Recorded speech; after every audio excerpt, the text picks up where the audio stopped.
रविशंकर और ये अपने विद्यार्थी हैं श्री आदित्य क्लासेस से और इन्होंने बहुत लंबे समय से अपने से तैयारी करी है। वो सारी बातें ये बताएंगे कैसे ज्वाइनिंग करी, कैसे तैयारी हुई।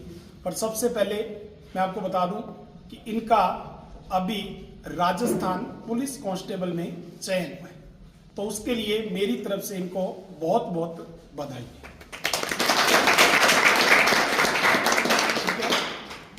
और अब अपने इनके बारे में पूरी बात करेंगे। ये अपना परिचय तो आपको खुद ही देंगे, मैंने सिर्फ नाम बताया आपको, और गांव वगैरह, पढ़ाई वगैरह, यहाँ पे अपने से कैसे जुड़े, कैसे तैयारी करी, वो सारी बातें ये आपको बताएंगे। आराम से सुनना कि क्या हुआ, कैसा एक्सपीरियंस रहा और आज इनके सफलता कैसे मिली है और ये यहाँ पहुँच गए। अपनी पेपर सीरीज रेगुलर लेते थे, आपको पता है, और यहाँ पे कोचिंग में भी इन्होंने तैयारी की है। और जब अपनी लाइब्रेरी बनी थी तो उसमें भी इन्होंने सबसे पहले एडमिशन लिया था, शायद 11 मई को एडमिशन ले लिया था, 10 मई को उद्घाटन हुआ था और एडवांस में ये मेरे को आगे कह गए थे कि सर मैं आ रहा हूँ, और उससे पहले मेरे से ये कोचिंग से जुड़े हुए थे। तो लगातार इन्होंने लंबी तैयारी करी। और सबसे बड़ी बात एक और बताऊं, एग्जाम हो गया था, रिजल्ट आ गया था, उसके बाद भी ये शाम वाले बैच में मेरे पास आते थे और पेपर दे के जा रहे थे कि सर तैयारी तो कंटिन्यू करें, आगे अभी SI का लक्ष्य है। तो मेरी तरफ से एडवांस बधाई है इनको कि आप जल्दी ही SI में भी चयनित होकर। ठीक है, तो रविशंकर राम सब पहला गांव का नाम, पिताजी का नाम आप बताओ। शुभ गांव 18 PDB है, कुमरानिया ग्राम पंचायत के अंदर। पिताजी का नाम लीलू राम है और मेरा नाम तो पता ही होगा, रविशंकर। ठीक है, और मैं तो इन्हें शंकर ही बुलाया गया है ना भाई। हाँ जी सर। तो चलो अब बात करते हैं अपने दूसरी कि सबसे प्रारंभिक पढ़ाई आपने जैसे गांव से करी, तो वहीं से अपना बताओ कि हमने कैसे सरकारी से पढ़े या प्राइवेट से, वो भी जरूर बताना। प्रारंभिक मैंने गुरुकुल स्कूल 4 के संभांडा से की थी। ठीक है, उसके बाद वहाँ कहाँ कितने तक पढ़े? 10 तक पढ़े। उसके बाद आगे 11वीं और 12वीं कमरानिया सरकारी स्कूल में। सरकारी स्कूल में, ठीक है, कमरानिया से। और उसके बाद फिर आगे उसके बाद तो सर ये अपने पास जैसे कोचिंग में आए। कोचिंग में सर वैसे कोई उद्देश्य नहीं था आने का, दोस्तों के साथ ऐसे ही आ गए। ऐसे ही आ गया। फिर वो सहयोगिता वाली कहानी चल रही थी तो थोड़ा इंटरेस्ट पैदा हो गया धीरे-धीरे। पृथ्वीराज तृतीय चौहान आपने सुना ही होगा, सहयोगिता, उनकी कहानी के बारे में बता रहे हैं कि वो कहानी चल बैठे थे। अब तो स्टूडेंट कम है, जितने अब इतने तो पहले एब्सेंट रहते थे। ये भी सही है, थोड़ा ऑनलाइन का जमाना आ गया ना, आजकल ऑनलाइन में ज्यादा रहते हैं, तो उस समय ऑफलाइन चलता था। हाँ, फिर आगे बताओ। फिर धीरे धीरे रुचि बढ़ती गई।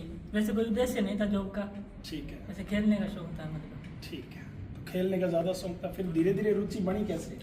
वो एक कहानी से फिर आगे क्या हुआ? मैं आर्मी की तैयारी कर रहा था, फिर वो 4 वर्ष वाला अग्निवीर वाला आ गया तो उससे मोह भंग हो गया आर्मी से। ठीक, फिर उसके बाद राजस्थान पहुंचा। हाँ, उसके बाद राजस्थान SI की भर्ती आई, उसमें तैयारी शुरू की और उसमें कुछ भी नहीं बना। कुछ भी नहीं बना पहली बार, क्योंकि नया शुरू किया।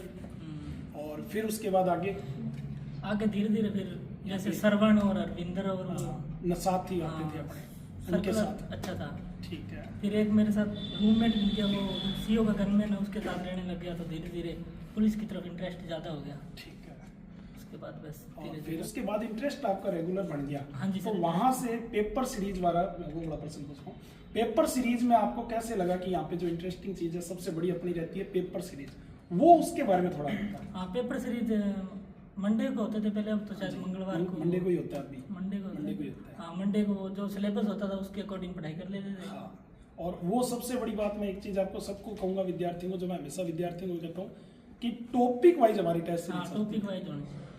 कि आप जब जो चीज पढ़ते हो ना वो आपको कैसी देनी चाहिए, टॉपिक वाइज। उसी से आपका क्या होगा, रिवाइज होगा, क्योंकि एक एक टॉपिक पढ़ोगे और आपका क्या हो जाएगा, रिवाइज हो जाएगा। तो धीरे धीरे इसने यहाँ पे लंबी टारगेट होना चाहिए पूरा। हाँ बिल्कुल, टेस्ट का क्या होना चाहिए, सुन लेना ये चीजें आप ध्यान से कि आपको भी तैयारी करनी है, सफलता पानी है कि नौकरी लाग रही है कि कोनी जल्दी बैठे अंगुर जी। तो ये हाँ, 1 महीने के अंदर हमारे 12 टेस्ट रहते हैं, जो सोमवार को भी होता है और आपका शनिवार को भी होता है। और शनिवार को हमारा खास टेस्ट जो है करंट है। और करंट आपको यहाँ का कैसा लगा? करंट अच्छा था, करंट बहुत अच्छा है अपना, और सारे जने करते हैं। और अगली जो अपनी बात है वो ये है कि अब इनकी ज्वाइनिंग कहाँ हुई है? बूंदी के अंदर हुई है, बूंदी, कोटा संभाग। कोटा संभाग। ठीक है, और वहाँ पे कितनी पोस्टें थी जिले में उसके अंदर लगभग? लगभग 155 थी शायद, मैंने पोस्ट वगैरह कुछ देखे नहीं। 155 लगभग थी, तो उसमें आपका चयन हुआ है। ठीक है, तो बहुत बहुत आपको बधाई है आगे। और एक और बात है जो मैं आपसे पूछ रहा हूँ कि जब न्यूज़ मिली आपको कि मेरा आज रिजल्ट आया है, तो सबसे पहले पापा को या मम्मी को या जिनको भी घर पे पता चला, तब आपको कैसा लगा और कैसे बताया आपने? पहले तो मैं रूम पे ही था, 6 तारीख को आया था रिजल्ट। ठीक है। मैं तो रूम पे था, शाम को घर पे गया, उस दिन पता लगा आज रिजल्ट आने पड़ा, आज ही घर पे आ गया। हो गया ऐसे ही हुआ। फिर देखा, पहले देखा नाम नहीं है पीडीएफ में, नाम मतलब दिखाई नहीं दिया मेरे को। उसके बाद 2 बार देखा, 3 बार देखा, दिमाग खराब हो गया, फोन बंद कर दिया। ठीक है। फिर दोबारा देखा, फिर नाम आ गया। मम्मी पूजा कर रहे थे, वो नवरात्रों वाला कुछ चल रहा था। अच्छा। फिर मम्मी को बताया, बस मम्मी को बताया। तो सबसे पहले मम्मी को बताया, तब उस समय कैसा लग रहा होगा ना आपको? और मम्मी और तो खुश हुए होंगे, हाँ। क्योंकि सबसे ज्यादा तो खुशी किसको होती है? मम्मी है ना, उन्हीं को होती है।